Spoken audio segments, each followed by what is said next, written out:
The bigger your dream, the more opportunity for obstacles, challenges, and problems. But you know what?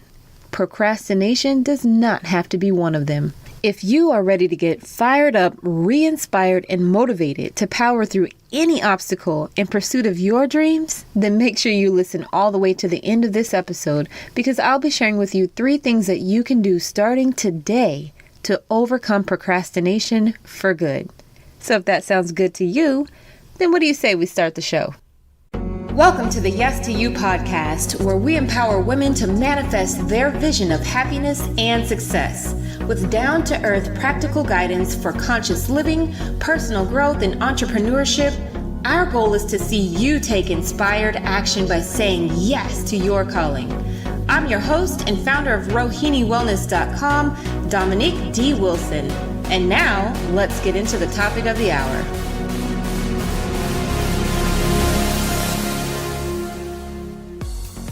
Welcome to episode 11 of the Yes to You podcast. On this episode, we're going to talk about how to stop procrastinating. As we transition into spring, we're nearing the end of the first quarter of the year.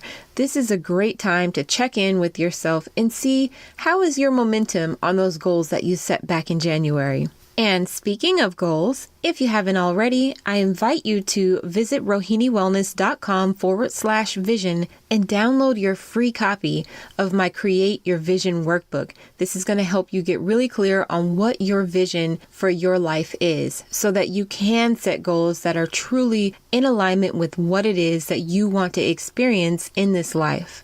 So as I said, today we'll be talking about how to stop procrastinating, because this is one of the biggest barriers to success and to actualizing our potential. So today I'm going to be sharing with you, first of all, why do we procrastinate in the first place? Like, why do we actually do this, right? Then I'll talk to you a little bit about the causes and effects of procrastination. And finally, I'll share with you some tips and strategies that you can start implementing right away to beat procrastination so that you can start making some real progress on your personal and professional goals.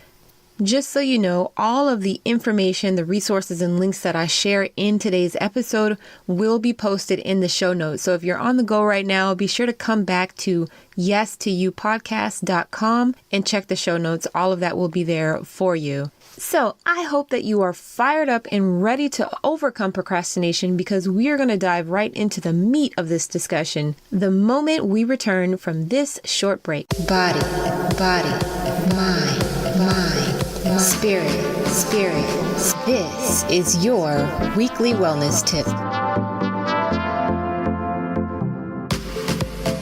This week's wellness tip is on self-respect, in particular, how to be more assertive. According to the North Carolina State University's Counseling Center, assertiveness is defined as the ability to express yourself and your rights without violating the rights of others. Now, being assertive is not about being forceful or bossy. It's about knowing how to communicate openly, honestly, and directly. Being assertive increases your self-confidence. It increases your self-respect. It increases your ability to make sound decisions, and it increases your chances of getting what you want. Now, on the flip side of things, a lack of assertiveness usually indicates some type of limiting belief. A limiting belief that we don't have rights, or that we're being selfish, or that we are not worthy of what it is that we're asking for. And this type of thinking reinforces those feelings of unworthiness. It decreases our self-respect. It decreases our self-esteem, our self-confidence. So being assertive is really just about being clear on what it is that you want, what you think, and what you feel, and being able to communicate that confidently. So I want to share with you a 4-step process. I'll use an acronym, DEAR, D-E-A-R, that is going to help you practice giving a powerful no or asking for what it is that you want.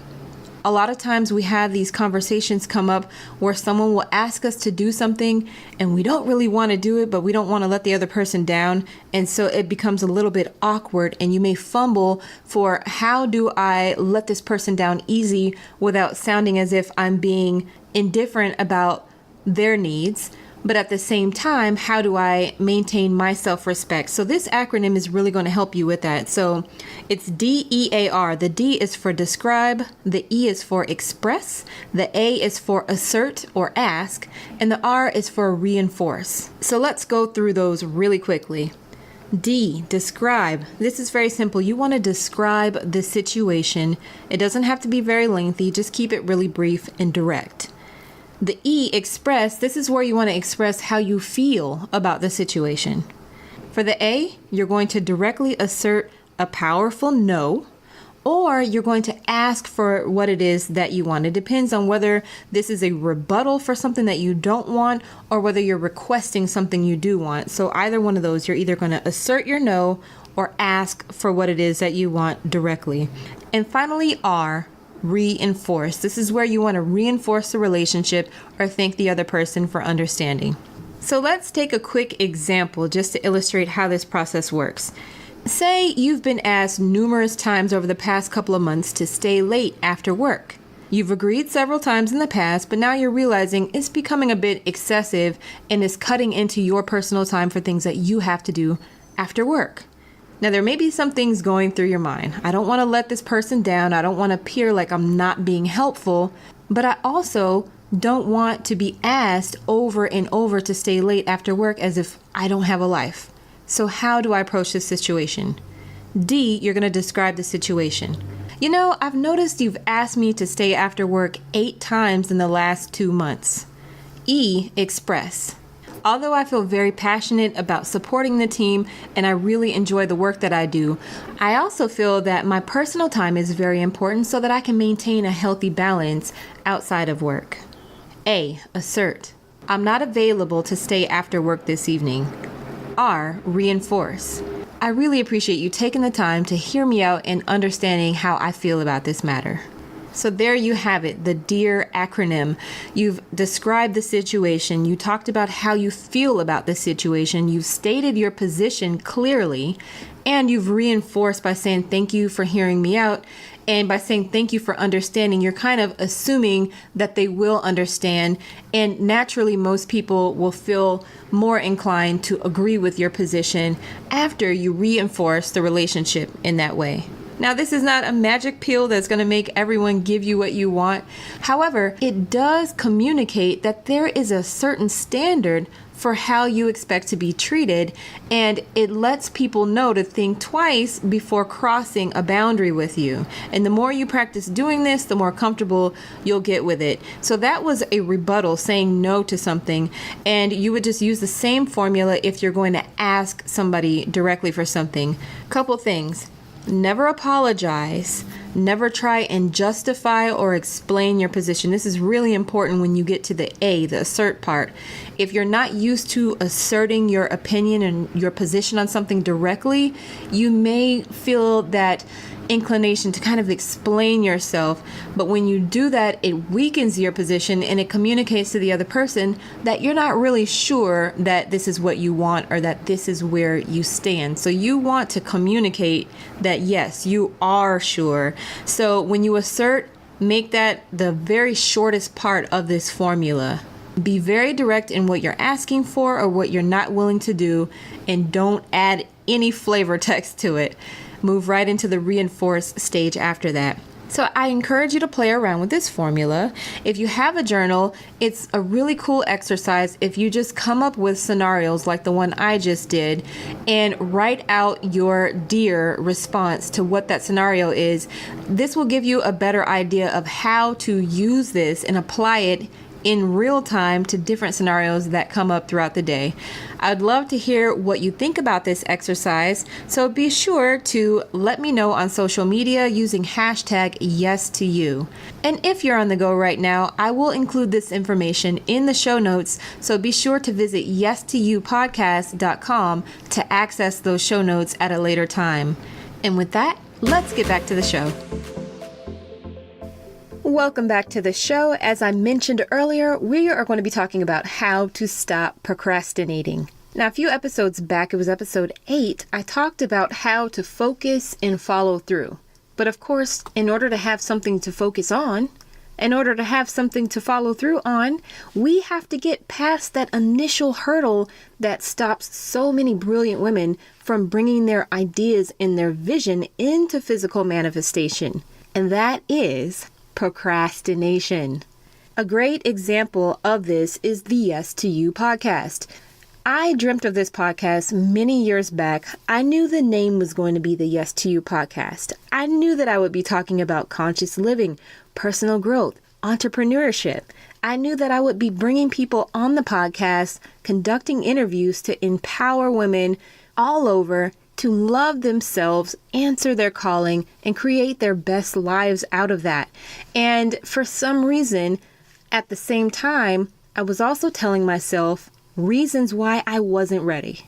Oh, I'm not qualified enough. Oh, I need to learn some more. I need to read some more books. I need to take a few more classes. Maybe I need some more experience before I start talking to other people. And whether those reasons were true or not, what I can say is that it wasn't necessary for me to expend that much energy to just get started. On the other side of things, I think that experiences come into our lives at the perfect moment. And of course, the insight and the wisdom and the passion, the inspiration that I have now is nothing like 5 years ago. I'm not even the same person I used to be 5 years ago. So my message through this podcast now has grown and evolved with me into something new. And so I'm grateful that January 2019 was the time that I launched the podcast, but it was also my decision to put it off for 5 years. So that's just one of my stories about procrastination.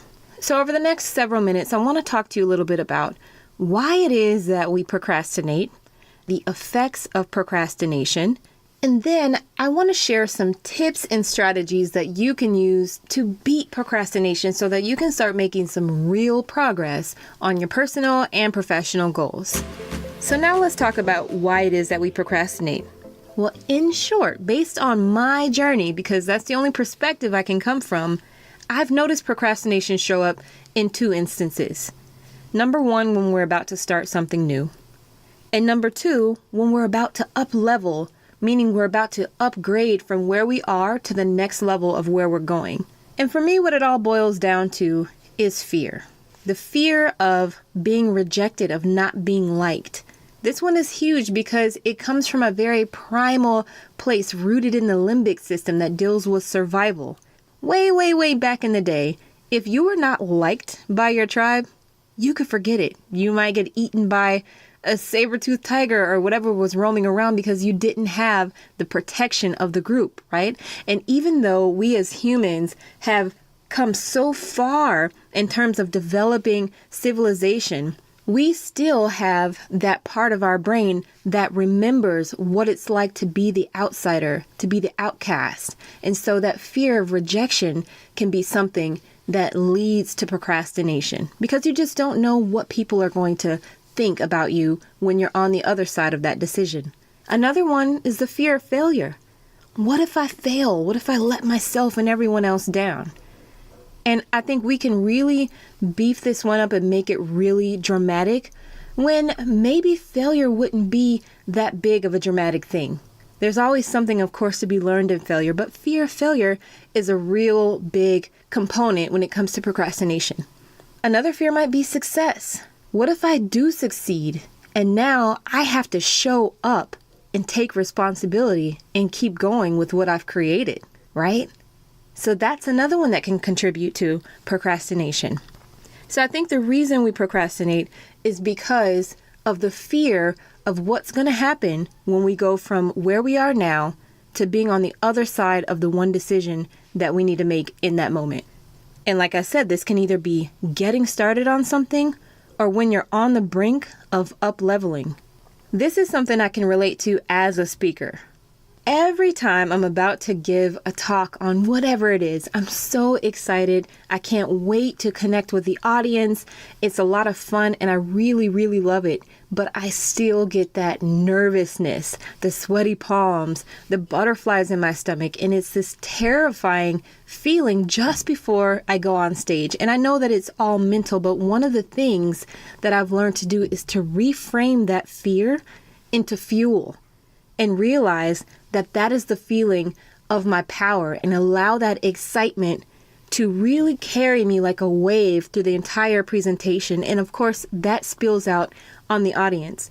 So that fear of being right on the brink of something amazing is a real thing. And if we don't really know how to reframe that into fuel, into power, into inspiration, the fire that pushes us through to do our best and to be passionate, then of course, that can be a showstopper. It can definitely lead to procrastination as you start to rationalize the fear and then talk yourself down off the ledge.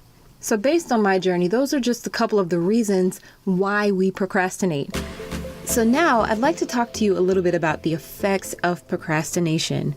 And this is really important because if we don't understand what's at stake, what it's really costing us to remain standing still or in the same place on this side of that decision that needs to be made, then we can really fool ourselves into thinking that it's all right to stay in the comfort zone just a little bit longer.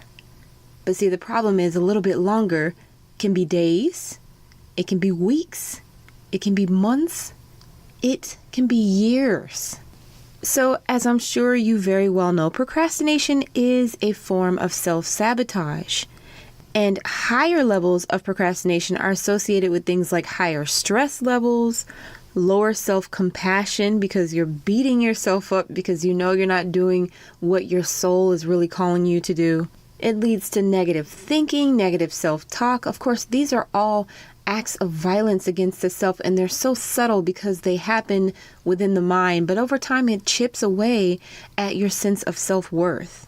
A lot of times we'll say, I work so much better under pressure. As that deadline gets closer, my brain clicks on and I do some of my best work.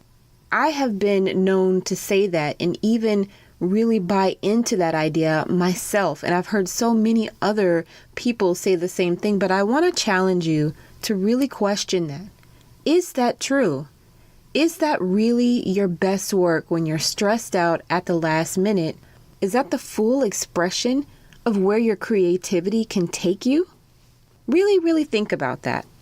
In addition to all the things I mentioned, procrastination decreases your self-worth. It causes you to misprioritize things. So you might find yourself doing a bunch of stuff and ticking off little check boxes on your to-do list. But are those things really the important things that are going to move the needle forward? Are they just busy work? Maybe some things that are less of a priority that could have waited till later after the major things that we're avoiding could have been done. Procrastination also has been linked with certain mental health issues such as anxiety, depression, and overall low self-esteem. These are just some of the costs.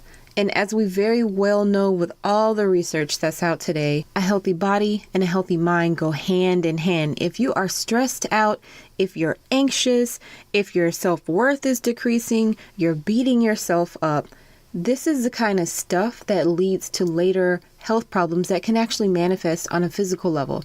So procrastination is a big deal. And if we've been procrastinating chronically, let's say over the last 20 years, we're carrying a lot of extra stress that we really don't need to be. So I want you to reflect on this question. What would you do, be, have, or change if you knew that you couldn't fail? In her book, Successful Women Think Differently, Valorie Burton talks about 7 key decisions of success. And these are just principles, kind of guidelines to go forward with. But I want to highlight the second one, which is I focus on solutions, not problems. Because I think that focusing on what could go wrong is one of those things that kind of triggers that system of our brain that tries to protect us. And this is where procrastination gets its roots and can become a real roadblock for us. So as for the second key decision, I focus on solutions, not problems. I'll read a quick passage from the book. The bigger your dream, the more opportunity for obstacles, challenges, and problems. Choose a mindset that sees problems as opportunities for growth and you will eventually walk into your vision. Now, I really love this passage because it goes back to what I was saying about why we procrastinate. It's usually when we're about to start something new, or when we've been going for a while, things have been going well, we're familiar with the territory, but you know what? Now it's time to up level. It's time to step our game up and step into our big boots, right? And so that can be a bit intimidating because now there's more at stake. And if I fall off this platform, it's a lot further down than when I was just getting started. And so understanding what Valorie Burton is saying here about how the bigger your dream, the more opportunities for obstacles, challenges, and problems. That's just part of the game. And the more we understand that, the more resourceful we'll be when it comes to preparing our mindset for how we want to deal with those challenges. It's not if something, pops up or goes wrong. It's when. Yeah, something will go wrong. Something will pop up. We will fail at something at some point. We will look silly at some point. But you know what? What's most important is remembering what your vision is, and also remembering to count the cost. Because what it costs you to not bring your vision into fruition is a lot more, way more, than what it'll cost you to fail a few times on the way to doing what it is that you want to do and to creating the life that you want to create. Always remember to count the costs, and always remember the more you go forward, the more you fail, the more you learn. And procrastination is just an illusory roadblock. It is probably one of the few roadblocks that we absolutely create by ourselves. So if you can just remember that your biggest setbacks will always lead to your biggest growth. There's a blessing in every lesson. I know that's super cliche, but it's true.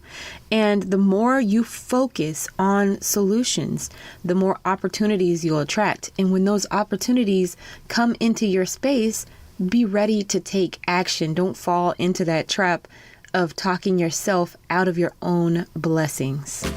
So we've talked a little bit about why it is that we procrastinate from my perspective, of course. We've talked about what some of the effects of procrastination are. Now, let's talk a little bit about some things that you can do to start moving forward if procrastination seems to be an issue.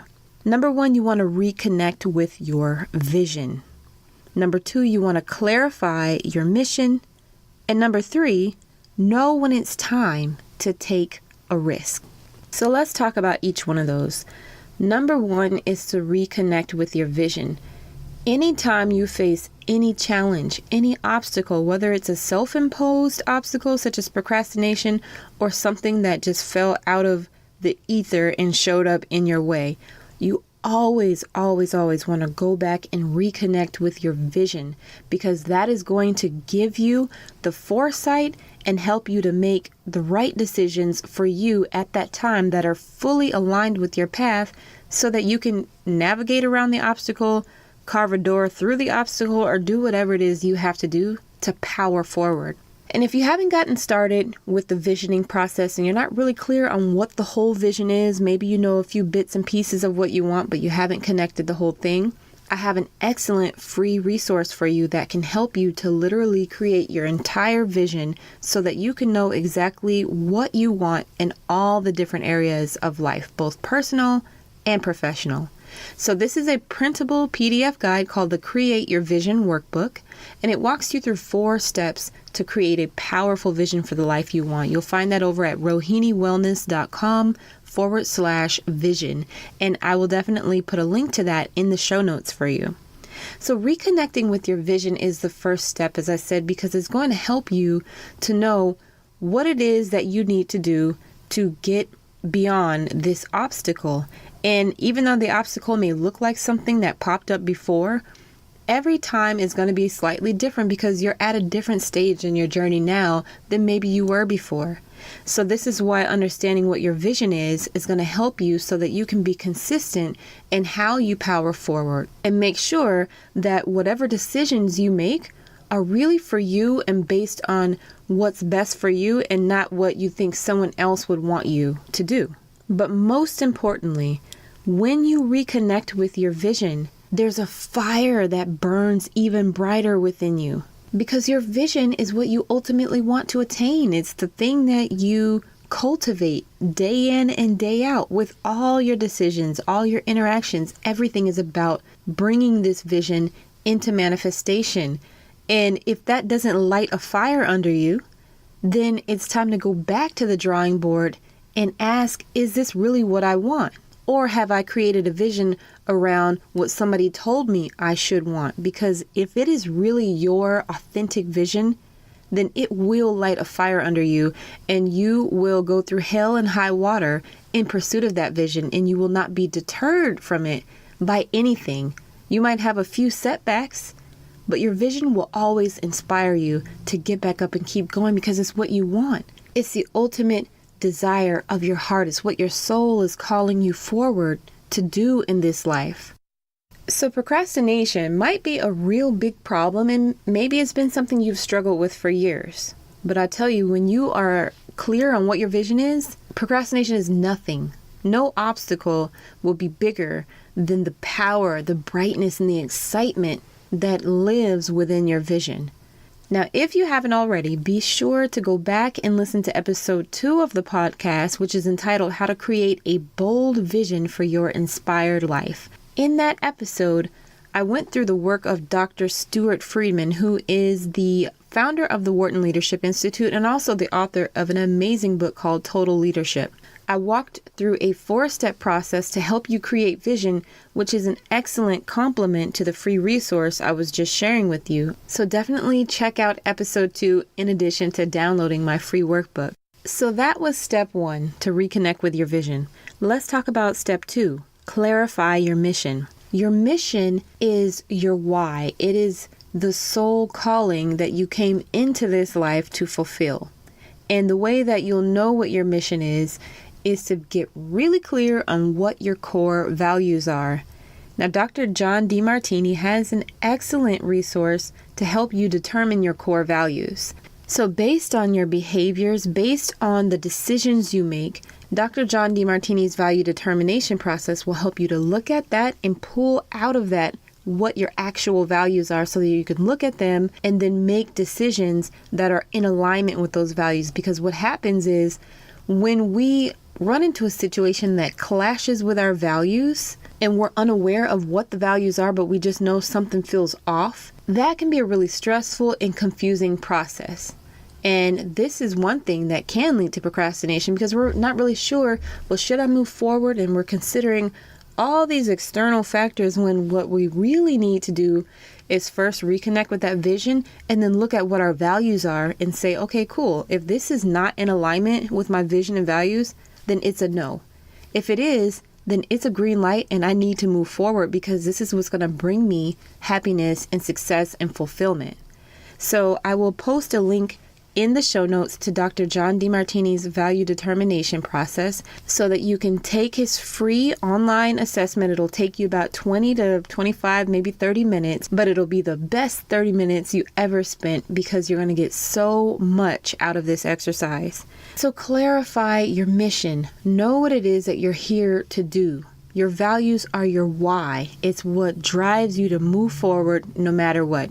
The vision is something you want. So you have your wants, your desires, and then you also have those core drives. And together, those two things are so powerful, especially when you are keenly aware of your vision, when you are keenly aware of your values and you keep it on the forefront of your mind. Procrastination will not be an issue. Now, it doesn't mean that you'll never have the urge to procrastinate. No, I think that every human being on this planet feels like, oh, do I really want to do this sometimes? Even if it is something that is in alignment with your values and that is in alignment with your vision. We all have that feeling. But the difference is whether we act on the procrastination or whether we recognize it and say, nope, I'm not going to fall back into that. I'm taking action because I know that this is what's going to bring me closer to what I want. That's the difference. And that's where self-awareness comes in, being aware of what's most important to you and making sure that you have the integrity to make decisions that are in alignment with that. And the more you go forward, the more you practice acting in alignment with your values, saying yes to what is for you, and unapologetically saying no to what is not for you, the easier this process gets, and the less that you'll be held back by things like procrastination. So reconnect with your vision, clarify your mission, and number 3 is to know when it's time to take a risk. Now, this is a big one when life brings you to a crossroads. And to be honest, that's just kind of how it is. There are going to be several times in life where you are at a crossroads, where you either need to go this way or you need to go that way, and you have to make a tough decision. So maybe you're at that crossroads. You've weighed out the pros and cons on both sides, but it seems about equal and you're just not really sure which way to go. Or maybe you know what it is that you want, but you don't have a clear plan of action for how to get there. Or maybe you know what you want. Maybe you even know how to get it, but you're not really sure whether it's worth taking the risk. So this is where this step comes into play, knowing when it's time to take a risk. I'm pulling from an excellent book by Carla Harris, which is called Expect to Win. In the book, Carla has an entire section on how to evaluate the risk of making a change using what she calls risk metrics. So risk metrics is a fancy way of saying questions that you're going to use to test the waters to see if it's safe to jump in, or maybe if you should wait until a later time. So the first question is this opportunity going to give me skills and experience that I would not have if I stayed where I am for the next 12 months? The second question, will this opportunity expose me to people and relationships that I would not have otherwise been exposed to if I stayed where I am for the next 12 months? And the third question is this, will taking this risk create new branches on my decision tree of opportunities going forward that'll give me more choices after I leave the current position that I'm in at some point later in the future? What she says is, if the answer to all 3 of these questions is yes, then take the risk. That's it. There's nothing else to ponder, nothing to question, nothing to talk about. Because if the answer to those 3 questions is yes, then you've already proven to yourself that the benefit of moving forward far outweighs any benefit of standing still and staying where you're currently at. And you can go even further to understand that if the answer to those 3 questions is yes, then it's clear that the cost of staying where you're at is way too high. Life is precious. Our time and our energy, our life force is precious. And so as a wise woman once said, ain't nobody got time for that.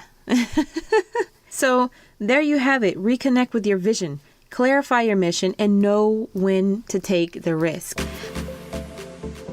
I will include in the show notes all the books that I've mentioned, including Valorie Burton's book, Successful Women Think Differently. Also, Dr. Stuart Freeman's book, Total Leadership, and Carla Harris's book, Expect to Win. These are 3 powerful books that I think everyone should have in their library. They're not something that you read through one time. They're those kind of books that you kind of go back to and you read over and over again. And each time you read them, you get something new out of it, because as you grow, the information impacts you in a different way.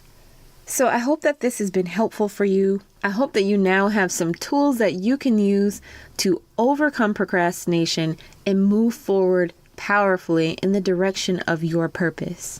If you have any questions or you'd like to submit an idea for a future episode, don't hesitate to email me at feedback@yes2youpodcast.com. And be sure to tune in next week, Tuesday, 5 p.m. Central Standard Time for episode 12, which is our season 1 finale. I know, right? Time seriously flies. I can't believe that we're almost to the end of season 1. I've got some amazing things rolling out for season 2, and I'll tell you more about that next week. But for now, you can look forward to an entire episode, a celebration really, of the contributions, the achievements, and the impact of several women from all walks of life. So just in time for National Women's History Month, and of course International Women's Day, which is on March 8th, episode 12 is going to be a powerful episode. So I will catch you next Tuesday at 5 p.m. Central Standard Time. In the meantime, remember, you get to choose how you show up in life. Love yourself fiercely, own your story, and say yes to your calling. It was a pleasure to have you join us for this episode of the Yes to You podcast. If you haven't already, be sure to visit rohinniwellness.com/vision to download my free PDF starter guide, the Create Your Vision Workbook. If this episode was helpful for you, please leave us a review on iTunes. Also, when you share this episode on social media using hashtag #YesToYou, we'll give you a shout out on a future episode. We look forward to inspiring you next time, right here on the Yes to You podcast.